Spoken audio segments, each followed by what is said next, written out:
მოგესალმებით მეგობრებო, დღეს ჩვენ ვისაუბრებთ კრიპტო უსაფრთხოებაზე. გამარჯობა მეგობრებო, დღეს ვეცდებით სრული ინფორმაცია მოგაწოდოთ ამ თემაზე.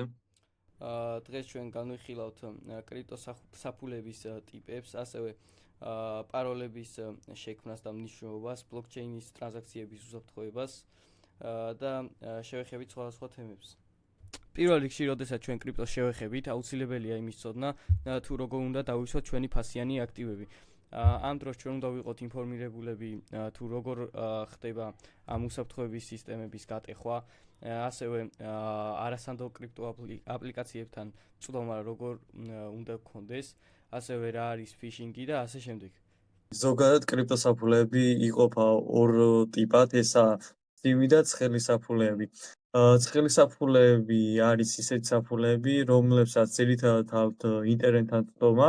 ასეთი შეიძლება იყოს ჩვეულებრივად ნებისმიერი საფულე, რომელიც თუნდაც Play Store-ში მოიპოვება, თუნდაც Trust Wallet-ი, Phantom-ი ან ნებისმიერი სხვა wallet-ი. ისინი იყენებენ ჩვეულებრივად ინტერნეტს, რაც ასე რომ ვთქვათ, ერთ-ერთი რისკი არის მაინც კრიპტოს შესანახად. ამის ესე იგი, ამ რისკის აღმოსაφრელად არის ცივი საფულეები. ცივი საფულეები არის ჩვეულებრივად ცალკე ინახება ცალკე მოწყობილობაში. არის ძირითადად ყველაზე ორი ბრენდი არის ყველაზე გავრცელებული, ეს არის Trezor და Ledger-ი.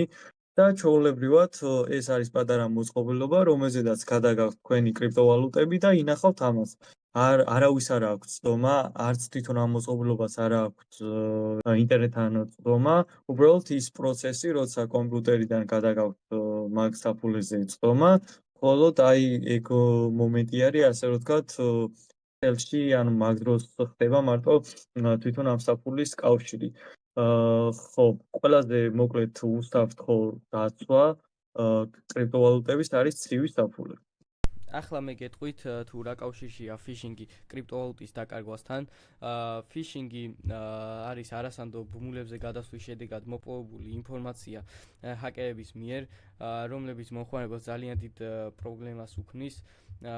ამისათვის მნიშვნელოვანია, რომ არ გაუზიაროთ თქვენი პირადი ინფორმაცია საეჭვო პირებს ან საეჭვო ბმულებს. თქვენ როდესაც რაიმე ბმულზე გადადიხართ, თქვენი პირადი ინფორმაცია აუცილებლად რჩება მანდ და ამისათვის საჭიროა გამოვიყენოთ VPN-ი.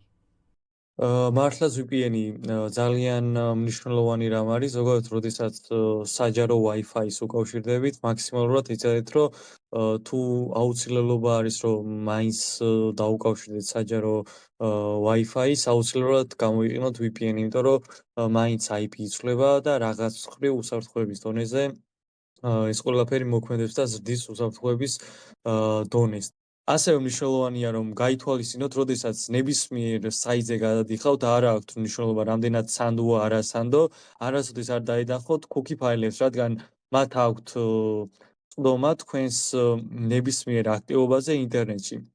ასევე ერთ-ერთი უსაფრთხოების საშუალებაა, რომ თქვენი კრიპტოაქტივები თუ მაინც და მაინც ისევ ცხელსაფულეებზე გაქვთ ამ ბირჟებზე, ინტერნეტისთვის და ნებისმიერი სხვა აქტივობისთვის გამოიყენოთ სხვა მოწყობილობა. ან თუნდაც ცივი საფულის მსგავსად, თუ მაინც ცივი საფულის შეძენის თანხა არ გაქვთ, ან თუ მაინც არ გინდათ, შეგიძლიათ ჩვეულებრივად სხვა მოწყობილობა გამოიყენოთ კრიპტოაქტივების შესანახად. იქნება ეს ნებისმიერი ტელეფონი, რომელსაც ჩვეულებრივად გამორთავთ და შეინახავთ გამორთულ მდგომარეობაში. ახლა მე გეტყვით რამდენად მნიშვნელოვანია ბლოკჩეინის ტრანზაქციების უსაფრთხოება.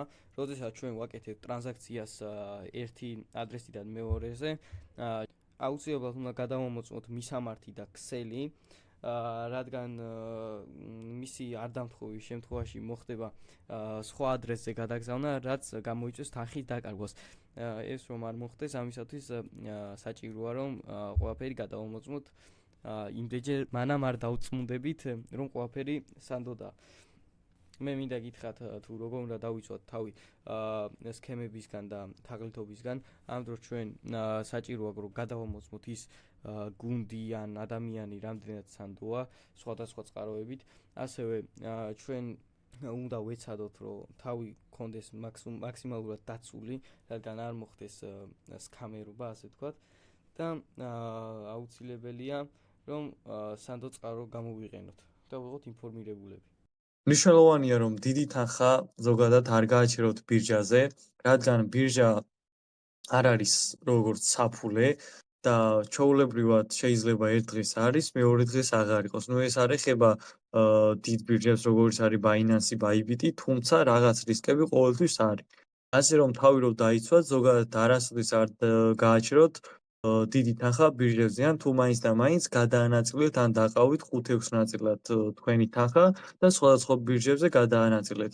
თუ მაინც აპირებთ თქვენი კრიპტოვალუტების გაჩერებას და შენახვას ბირჟებზე, აუცილებელია რომ დაიცვათ ის უსაფრთხოების წესები, რაც არის ორეტაპიანი აუთენტიფიკაცია, ასევე ნომრისა და მეილის ვერიფიკაცია, SMS კოდი, რასაც ქვია, ასე რომ ეს სამი რაღაცა აუცილებლად უნდა ქონდეს ბირჟებზე გააქტიურებული, რომ მაქსიმალურად ქონდეთ დაცული ბირჟებზე თქვენი კრიპტოვალუტები.